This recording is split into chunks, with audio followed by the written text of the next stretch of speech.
नमस्ते, मेरा नाम निकिता तिवारी है। मैं नीरेक्स की को फाउंडर हूँ। नीरेक्स हमने 2019 में किसानों की फसल उत्पादकता संबंधी समस्याओं को सुलझाने के लिए शुरू किया। नीरेक्स एक एग्री आईओटी कंपनी है जो क्रॉप इंटेलिजेंस के थ्रू फार्मर की समस्याओं को दूर करता है। उनके लिए हमने कई ऐसे डिवाइस बनाए हैं जो अभी मैं आपको दिखाना चाहूँगी। ये हमारा फ्लैगशिप प्रोडक्ट है, इसका नाम शूल है। Shool smart sensor for hydrology and land application, जो कि मिट्टी की जांच करता है। मिट्टी संबंधी सारी समस्याएं जो फार्मर फेस करती है उनके लिए एक बहुत महत्वपूर्ण डिवाइस साबित हो सकती है। ये इसरो के द्वारा प्रमाणित किया गया है। इसकी एक्यूरेसी के लिए ये 97% से ज़्यादा एक्यूरेसी प्रोवाइड कर सकती है। शूल की सहायता से किसी भी किसान को उसके आगे के 7 दिन की कैलेंडर प्लानिंग प्राप्त होती है कि उसे आगे के 7 दिन के लिए उसके फार्म में कितना पानी डालना है, कितने लीटर पानी डालना है, किस समय पे डालना है, कौन सा पेस्ट या डिसीज़ या कीड़े मकोड़े उसके फसल में लगने वाले हैं। इसकी जानकारी 7 दिन पहले से शूल की सहायता से उसे मिल सकता है। कितना मॉइस्चर है, कितने लेवल पे मॉइस्चर है, किस क्रॉप के लिए कितना मॉइस्चर रिक्वायर्ड है, सब कुछ हमारे शूल की सहायता से प्राप्त होता है किसी भी किसान को। मैं गवर्नमेंट ऑफ गुजरात और मिनिस्ट्री ऑफ फार्मर वेलफेयर को धन्यवाद करना चाहूँगी कि उन्होंने हमें इतना सपोर्ट किया। साथ ही आई हब का हमें बहुत ज़्यादा सपोर्ट मिला है in terms of funding, in terms of mentorship. हमने बहुत ज़्यादा यूटिलाइज़ किया है उसे और हमें अभी भी काफ़ी टाइम से उनके साथ मेंटरशिप मिल रही है। हम उसके लिए धन्यवाद करते हैं। नमस्ते मैम, नमस्ते सर। मैं निकिता तिवारी, को फाउंडर हूँ नीरेक्स टेक्नोवेशन प्राइवेट लिमिटेड की। मैंने और मेरे को फाउंडर हर्ष अग्रवाल ने 2017 में ये नीर स्टार्ट किया था। जब हम 2017 में एक रिसर्च इंटर्नशिप के दौरान मिले थे। मैं छत्तीसगढ़ से बिलोंग करती हूँ और मैंने इलेक्ट्रॉनिक्स एंड टेलीकम्युनिकेशन इंजीनियरिंग में एनआईटी रायपुर से इंजीनियरिंग की है, बीटेक की डिग्री प्राप्त की है। और हर्ष अग्रवाल ने निरमा यूनिवर्सिटी से की है, जबकि वो बिलोंग करते हैं जयपुर से। हम दोनों अलग अलग क्षेत्र के होने के बाद भी, अलग अलग स्टेट होने के बाद भी हमने एक जगह अपना नीरेक्स स्टार्ट किया। पहले नीरेक्स नीर के नाम से जाना जाता था, अब वो नीरेक्स टेक्नोवेशन प्राइवेट लिमिटेड के नाम से जाना जाता है। नीरेक्स का मेन काम ये है कि ये एग्री आईओटी प्लेटफॉर्म बनाती है, एग्री आईओटी सेंसर्स बनाती हैं।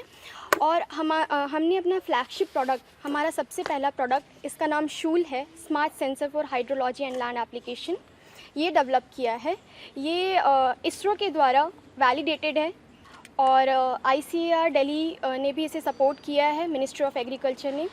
और हमने आनंद एग्रीकल्चर यूनिवर्सिटी में इसको कम से कम थाउजेंड्स ऑफ पॉइंट्स के लिए वैलिडेट किया है। थाउजेंड्स ऑफ पॉइंट पे हमने इसकी एक्यूरेसी मोर देन 97% गेन की है और ये यूएस और ऑस्ट्रेलियन कंपनी के साथ बीट करती है।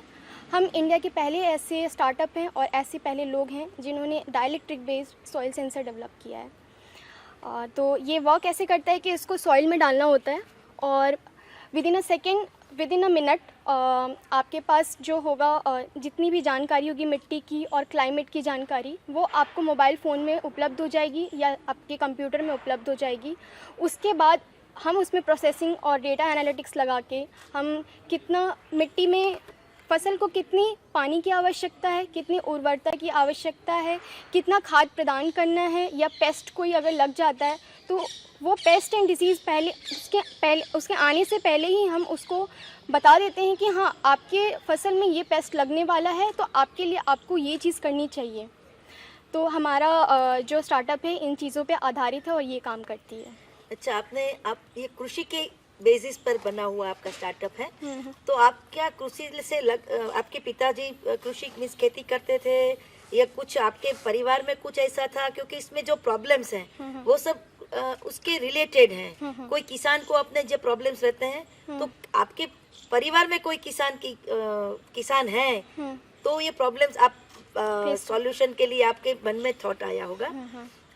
तो ऐसा कुछ है क्या? नहीं, मेरे परिवार में कोई भी किसान नहीं है, लेकिन इंटरेस्ट बहुत ज़्यादा था मुझे भी और जो मेरे को फाउंडर है हर्ष अग्रवाल उनको भी। हम जब 2017 में एक रिसर्च इंटर्नशिप के दौरान मिले तो हमने बहुत सारे फार्मर्स के साथ इंटरैक्ट किया, क्योंकि हमारे रिसर्च का जो प्रॉब्लम स्टेटमेंट था वो फार्मर्स की प्रॉब्लम को लेके था। तो हमने मोर देन 100 फार्मर्स से मिले, यहाँ गुजरात में भी, गुजरात के एक गांव, मुझे याद नहीं अभी गांव, और कच्छ में भी किया हमने। कच्छ में भी जाके हमने वहाँ के फार्मर से इंटरेक्ट किया, उनकी प्रॉब्लम्स जानी, यहाँ के फार्मर्स की प्रॉब्लम जानी। तो उसके हिसाब से फिर हमने उसमें काफ़ी रिसर्च एंड डेवलपमेंट किया और आज हम इस प्रोडक्ट के साथ रेडी हैं और वैलिडेटेड है ये इसरो के द्वारा। ये बहुत ज़्यादा हमारे लिए मतलब प्रतिष्ठित की बात है और गुजरात गवर्नमेंट ने बहुत ज़्यादा सपोर्ट किया है, ये मैं कभी नहीं भूल सकती। क्योंकि मैं यहाँ की नहीं हूँ, फिर भी मुझे बहुत ज़्यादा सपोर्ट मिला है और मैं यहाँ पे सस्टेन कर पा रही हूँ only because of Gujarat government. Fine, मेरे को बहुत अच्छा लगा कि आपको गुजरात गवर्नमेंट के सपोर्ट से आप ग्रो कर पाई है। और मैं ये भी जानना चाहती हूँ कि आपका जो ये प्रोडक्ट है वो यूएसए और ऑस्ट्रेलिया को कम्पीट करेगा, तो ये आत्मनिर्भर भारत का भी एक बनेगा कि हम आत्मनिर्भर बन रहे हैं इसमें। बिल्कुल बिल्कुल। और दूसरा, कृषि के हिसाब से जो भी हमारा एनवायरनमेंट है, आपने बताया कि पानी कितना लगेगा, तो उसको भी शायद वो एनवायरनमेंट फ्रेंडली भी रहेगा ये। बिल्कुल बिल्कुल, ये पूरा एनवायरनमेंट फ्रेंडली है, ये कम्प्लीटली डिज़ोल्व भी हो जाती है, इसमें कोई आपको इससे एनवायरनमेंट को कोई भी प्रकार की मतलब प्रदूषण नहीं मिलेगी। ये इसकी जो लाइफ टाइम है ये 10 साल से ज़्यादा है और 10 साल के बाद भी ये रिपेयरिंग और उनके बाद भी चल सकता है, इससे किसी भी पक्षी को हार्म नहीं होगा। कॉस्ट अमेरिका और ऑस्ट्रेलिया के जो ऐसा है उसमें उसके कॉस्ट उसी हिसाब से रहेगा क्या? नहीं, बिल्कुल नहीं, उनके कॉस्ट तो 2.5 लाख से स्टार्ट होते हैं, 2.5-3 लाख से स्टार्ट होते हैं। हमारा जो प्रोडक्ट है वो 10,000 से लेके अप टू 60,000 जाता है। 10,000 और भी हम इसे कम कर सकते हैं, प्रोडक्शन जब हाई होगा तो हम फार्मर्स के हिसाब से इसको और ज़्यादा कस्टमाइज़ करके और कॉस्ट को डिक्रीज़ कर सकते हैं। प्रोडक्शन शुरू हो गया है? प्रोडक्शन शुरू है। कितनी आपका इन्वेस्टमेंट कितना रहा है और आपका टारगेट क्या है? इन्वेस्टमेंट तो इनिशियल इन्वेस्टमेंट इन सब चीज़ों में काफ़ी ज़्यादा होता है क्योंकि ट्रायल एंड टेस्टिंग में बहुत ज़्यादा पैसे जाते हैं। और मैं कहना चाहूँगी कि जो हमें गुजरात गवर्नमेंट के द्वारा 10 लाख रुपए मिले थे प्रोटोटाइप डेवलपमेंट के लिए, वो था इनिशियल इन्वेस्टमेंट। हमने उसमें ये सारी पूरे प्रोडक्शन भी स्टार्ट कर दिया था उसी पैसे से और हमने काफ़ी सेलिंग भी की। 2020 जनवरी में हमने अपना पहला कस्टमर उड़ीसा गवर्नमेंट को बनाया और हमने काफ़ी प्रोडक्ट सेल किए वहाँ पे। तो और हम तो चाहते हैं कि इस 2021 में हम कम से कम 30,000 फार्मर्स को टारगेट कर पाएँ, क्योंकि अभी तक जो है हमारा B2G, हम गवर्नमेंट को टारगेट कर रहे हैं और गवर्नमेंट के साथ टाई अप करके हम सब्सिडाइज़ करने की कोशिश कर रहे हैं, जो कि बहुत जल्दी पॉसिबल होगा अगर गुजरात गवर्नमेंट चाहेगी। तो अभी तक गुजरात गवर्नमेंट के साथ है और छत्तीसगढ़ गवर्नमेंट के साथ भी हमने बात कर रखी है, दिल्ली में भी हमारी बातचीत चल रही है। तो ये तो गवर्नमेंट की बात हुई, लेकिन जो एंड यूज़र्स हैं फार्मर्स, उनके साथ डायरेक्ट इंटरेक्शन जो है वो बहुत ज़्यादा ज़रूरी है मेरे हिसाब से। तो इस बार हमारा टारगेट है कि हम कम से कम 30,000 फार्मर्स के साथ कनेक्ट कर पाएँ और उनको सेल कर पाएँ। ये बहुत अच्छा है आपका। और आपका जो ये प्रोडक्ट है उस पे प्रोडक्ट में लिए आपको ये इनोवेशन करने के लिए, स्टार्टअप करने के लिए, आप तो लेडी हैं, अभी शादी की आपकी उम्र है, तो आपके पेरेंट्स ने आपको कितना मौका दिया ये करने के लिए? क्यों ऐसा नहीं बताया कि आप शादी कर लो, ये नहीं करने की ज़रूरत है?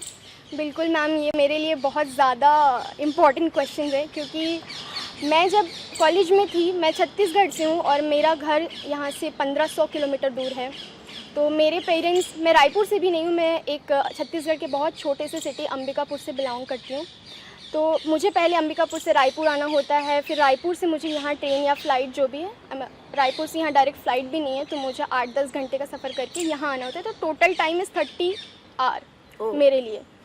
तो कैसे भी मैं कितनी भी जल्दी करके आऊँगी तो 30 आवर लगते हैं। तो मेरे पेरेंट्स कभी मुझे अलाउ नहीं कर रहे थे। जब मैं कॉलेज में थी तो मैं बहुत स्टूडियस थी, मैंने JEE मेंस क्रैक करके और मैं NIT रायपुर में गई।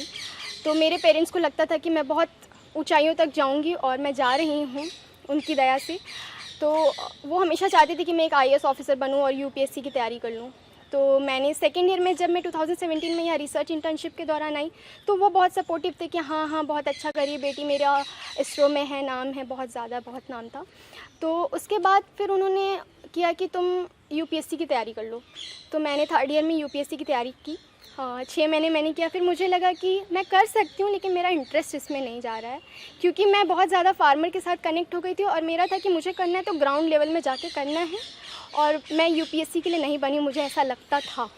लेकिन मेरे पेरेंट्स को क्या, हर पेरेंट्स को लगता है कि उनका बच्चा एक दिन आईएएस ऑफिसर बन जाए। तो फिर वहाँ से स्टार्ट हुआ, लेकिन फिर उन्होंने सपोर्ट करना धीरे धीरे स्टार्ट किया। जब मैं 2019 में ग्रेजुएट हुई तो मैं प्लेसमेंट्स के लिए, बहुत सारी कंपनीज़ आती थी कॉलेज में, तो मैं एक भी प्लेसमेंट में नहीं बैठी। मैंने डिसाइड किया था कि नहीं, मुझे स्टार्टअप ही करना है, खुद का खोलना है। मैंने अपने दृढ़ निश्चय कर लिया था कि नहीं, मुझे करना ही है, क्योंकि इतना मेहनत करने के बाद अगर मैं उसे ऐसी छोड़ देती तो मेरा तो कभी मन नहीं मानता, ज़िंदगी भर मुझे इस चीज़ का अफसोस होता। और मैंने स्टार्ट किया, पेरेंट्स को समझाया, बहुत ज़्यादा समझाया। पापा ऐसा नहीं था कि अलाउ नहीं करते, उनको बस सिक्योरिटी का टेंशन था कि इतने दूर मेरी बच्ची वहाँ जाके कैसे मैनेज करेगी सब कुछ। और मैं यहाँ आके मैंने मैनेज किया। मेरे जो अदर को फाउंडर हर्ष अग्रवाल, उन्होंने भी मुझे बहुत सपोर्ट किया है इस चीज़ में। तो अभी मेरे पेरेंट्स रेडी हैं हर चीज़ के लिए। अच्छा, समाज में पेरेंट्स को सपोर्टिव थे, लेकिन और क्योंकि कोई महिला कुछ आगे बढ़ती हैं तो हर तरफ से उसको स्ट्रगल्स होती हैं, तो आपके स्ट्रगल में आप कैसे, स्ट्रगल कुछ हुई है तो क्या और कैसे बाहर आई उसमें से? मेरे लिए बहुत बड़ा स्ट्रगल है ये कि जब भी मैं कॉलेज में रायपुर में थी तो मुझे छुट्टी जब मिलती थी, 5 दिन की 10 दिन की छुट्टी मिलती थी या 1 महीने की छुट्टी मिलती थी, तो मैं घर नहीं जाती थी, मैं अहमदाबाद आती थी। कि मुझे नहीं, क्योंकि इसकी प्रॉपर टेस्टिंग एंड वैलिडेशन करनी होती थी, रिसर्च एंड डेवलपमेंट करना होता था। उसके लिए हर्ष और मुझे दोनों को साथ में बैठ के काम करने की ज़रूरत है, फार्मर के साथ इंटरैक्ट करने की ज़रूरत है, कच्छ जाने की ज़रूरत है। तो वहाँ घर बैठे तो हो नहीं सकता था, या कॉलेज में बैठ के हो नहीं सकता था। तो उसके लिए मैं हमेशा, मतलब मैं स्किप करती थी घर जाना। मैं उनको बुला लेती थी कि आप 2 दिन के लिए आ जाओ, या मैं घर 1 दिन के लिए चली जाती थी, और फिर मैं यहाँ आके अपना काम ख़त्म करती थी, फिर मैं जाती थी। तो स्ट्रगल तो मेरा वहीं से चालू हो गया था। मैंने अपने पेरेंट्स से 1 पैसे नहीं लिए पूरे कॉलेज के दौरान भी।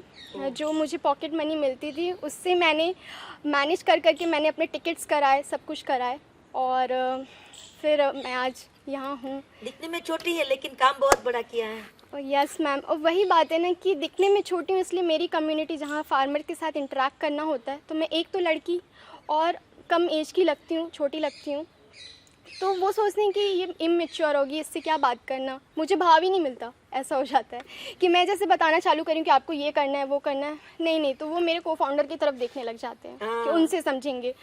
तो कम्युनिटी ऐसी है कि मेरे पे बिलीव थोड़ा कम होता है, लेकिन जब सुनते हैं तो फिर बिलीव हो जाता है कि हाँ, ऐसा हो सकता है कि बिलीव करना चाहिए इन पे भी।